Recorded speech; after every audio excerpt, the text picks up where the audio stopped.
So good afternoon guys, I'm back home from work. It's almost 4 o'clock here in Norwegian time. So magluto tayo ng fried chicken fillet. So mayroon tayong fillet dito guys. Ang gawin lang natin, i-cut lang natin pa-slice. Pag ganun, para madali siya maluto guys. Para siyang gumawa tayo ng chicken nuggets. Pero ganun lang ang pag-ano natin. Yan. Para madali ang ito maluto. So, gumamit ako mga almost 1 kilo ito guys. Ang ganun lang yan, para madali siyang luto.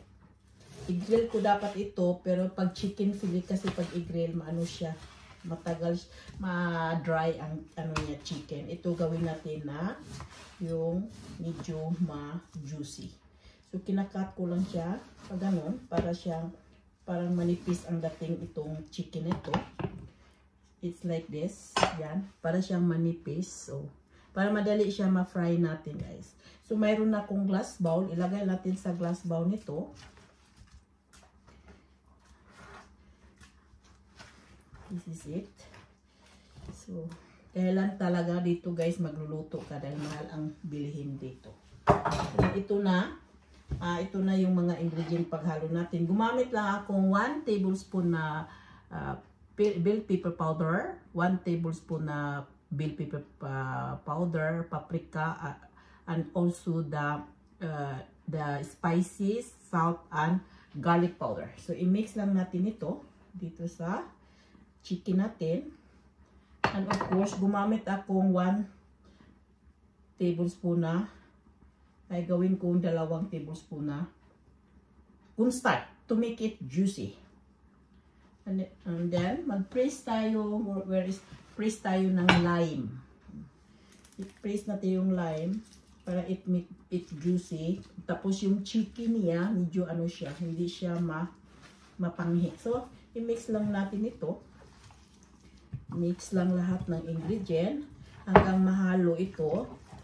At ito, may nilagyan na natin siya ng cornstarch. Kaya ang pagdating, ang resulta nito guys, ano siya, yung medyo juicy yung natin, itong meat na itong chicken fillet. So, like this is dye. Ano lang natin, ganun mo lang. Yan. Ang pag-mix nito, para siyang naghalo ka ng grilled chicken. Pero ang sa akin, ipa-fry dito. Kasi pag i-grill mo ito, madali siyang ma-dry yung chicken natin. So, ganyan lang guys. So, ito na yung natin. Nakahalo na. And set aside, i-fry natin ng with butter.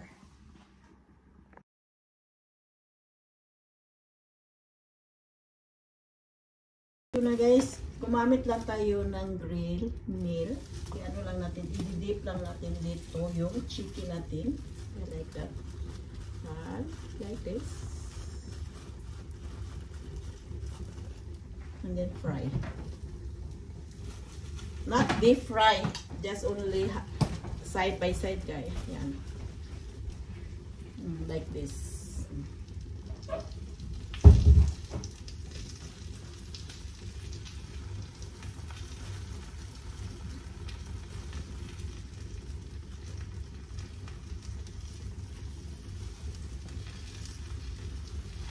Like this guys, gumamit lang tayo ganyan guys, para siyang breadcrumb, pero hindi siya breadcrumb guys, ganyan lang. So this is it.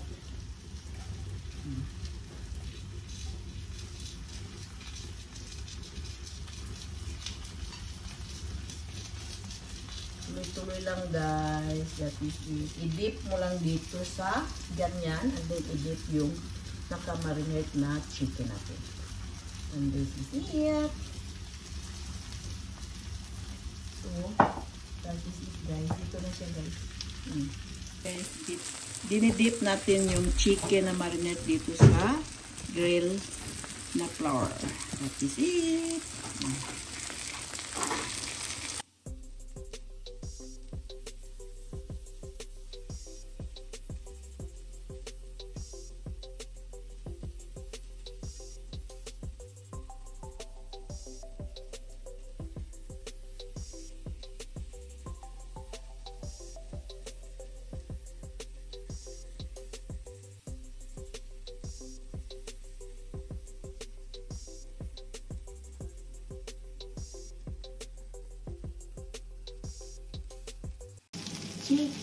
fried chicken fillet.